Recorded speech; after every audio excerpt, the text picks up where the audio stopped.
Pamirsa selami puniki wewidangan sanur menderbe soroh wisatawan sane masa tinggalnyane ke kantenang Piniswe. Indike inucap dados pahan utama ring industri pariwisata sane membuat pisan majang baga ekonomi.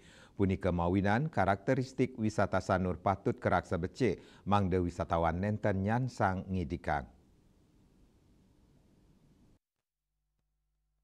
Indika inucap kabausang oleh Wakil Wali Kota Denpasar IKD Agus Arya Wibawa, Rohi Mangkin pemerintah Kota Denpasar, kantun masti kayang indik gatra ring kuentenan Beach Club ring Sanur, rumasuk nureksain permohonan izin indik pembangunan Beach Club inucap. Baik ketandane wantah mata tujuan ngemit karakteristik pariwisata Sanur, mangde nenten rusak. Manut Arya Wibawa, masa tinggal wisatawan ring Sanur side kantes awoko. Mabinayan sarang genah sane lianan sane wanta rahina. Pemargi nucap sangkaning kahanan sane degdeg sane kepanggih oleh wisatawan ring wiwidangan Sanur.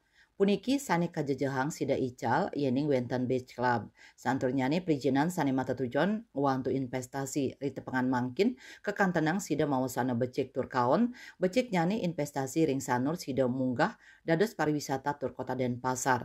Dados nyane madrebe nilai investasi miwah ekonomi sane mabuat pisan. Nanging wesanan kaon nyane pawigunan nenten sida anut adung sareng DNA utawi karakteristik daerah Sanur. Punika mawinan patut kaician pemargi mangdane panincapan investasi turmaning usaha ngerakse karakteristik ring suang-suang wewidangan sida memargi imbang. Bisnis Bali nguningayang.